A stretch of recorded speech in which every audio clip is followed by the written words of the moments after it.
বন্ধুরা, আগামী 14 তারিখ থেকে শুরু হতে চলেছে ভারত ও সাউথ আফ্রিকার মধ্যে টেস্ট সিরিজ। এবার অনেকের মনেই প্রশ্ন রয়েছে যে এই সিরিজটা ঠিক কটা ম্যাচের সিরিজ। এটা আমি বলে দেবো তোমাদের 3 ম্যাচের টেস্ট সিরিজ। আর তার সাথে সাথে অনেকের মনে এও প্রশ্ন রয়েছে যে যারা জানতে চাইছে যে ইডেনের পিচ সাধারণত কেমন হয়। মেনলি ইডেনের এই ধরনের পিচ বিশেষত শীতকালে ইডেনের টেস্ট ম্যাচ খুব কমই আমরা দেখেছি। আগে হতো, কিন্তু এই লাস্ট কিছু বছরে তেমন একটা ছিল না।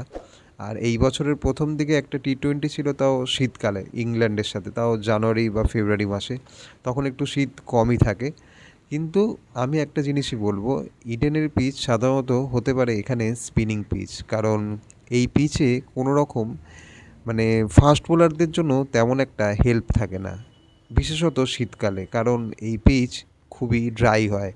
আর আমরা সবাই জানি যে ড্রাই পিচ স্পিনারদের জন্য কতটা ডেঞ্জারাস। আর যে কোনো টিমের স্পিনার যদি ভালো লাইন লেন্থে বল করে, এই পিচ দিয়ে কিন্তু খুব ভালো ভালো হেল্প পাবে।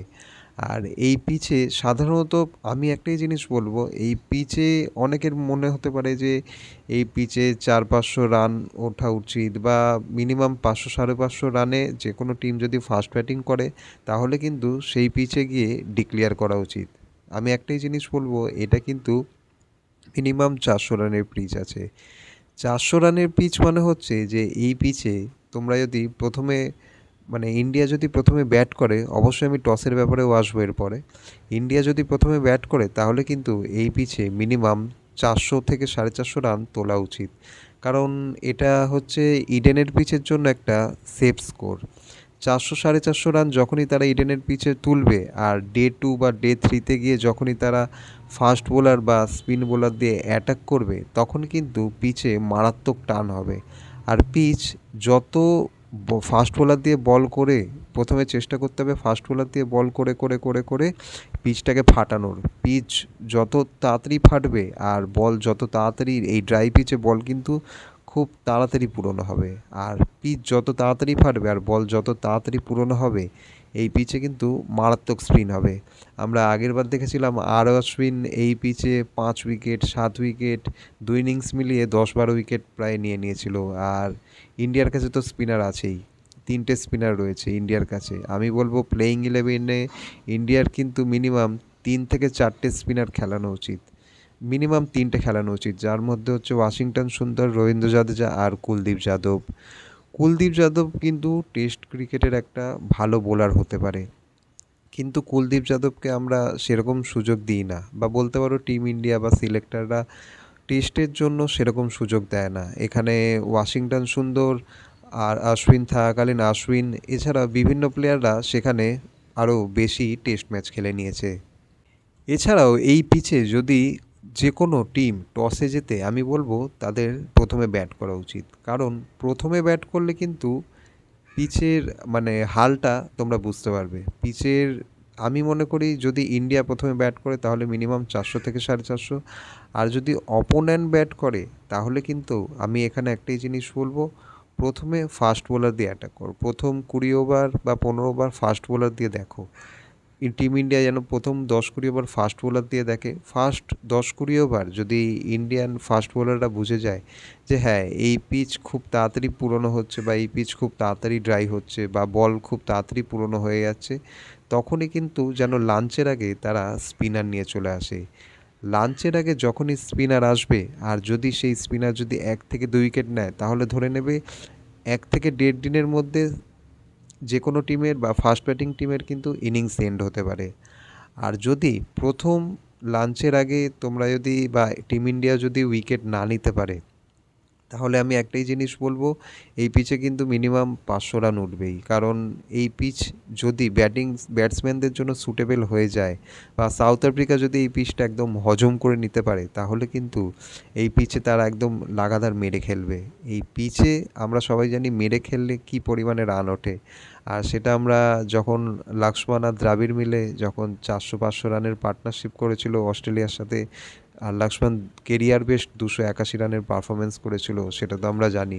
সেই ভুলটা অস্ট্রেলিয়া করেছিল, তার জন্য আজও তেমন একটা ফলো অন দেয় না অপোনেন্টকে। তো যাই হোক, মেন টপিকে আসি। সেটা হচ্ছে এই পিচে আমরা 3টে স্পিনার কেন খেলাবো, কারণ এই পিচে 3 ধরনের আলাদা স্পিনাররা 3 ধরনের কাজ করতে পারে। যেরকম আশ্বিনের জায়গায়, আশ্বিন তো রিটায়ার করে গেছে, আশ্বিনের জায়গায় যেরকম ওয়াশিংটন সুন্দর ভালো কাজ করতে পারবে, কারণ এই পিচ তার জন্য খুব হেল্পফুল। এক তো রাইট আর্ম ফিঙ্গার স্পিনার, ভালো বল গ্রিপ করে, স্লাইডার বলো, অফ স্পিন বলো, দুসরা বলো, সব কিছু এই পিচে ভালো হবে। প্লাস তার সাথে সাথে জাদেজা ফাস্ট স্পিন করে, যথেষ্ট ফাস্ট স্পিন করে, আর বল পিছে পড়ে বল যে কোনো দিকে টার্ন করতে পারে, অফ স্টাম্প হোক বা মিডল স্টাম্প হোক, যে কোনো দিক দিয়ে টার্ন করতে পারে। আর কুলদীপ যাদব হচ্ছে রিস স্পিনার।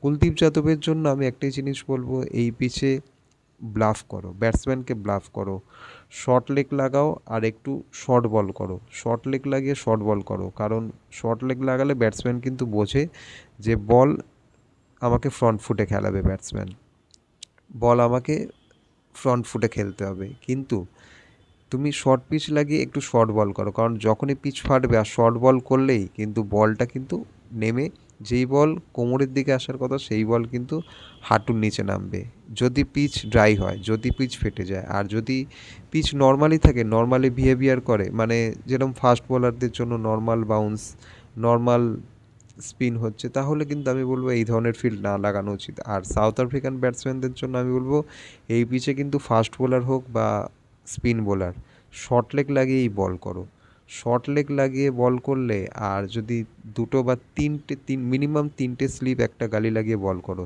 তাহলে কিন্তু এই পিচ দিয়ে খুবই হেল্প পাবে। এই পিচ দিয়ে একমাত্র আমি একটাই জিনিস বলবো, এটা 5 দিনের জন্য পিচ নয়, এই পিচটা হচ্ছে মিনিমাম 4 দিন বা 4.5 দিন খেলার মতো পিচ।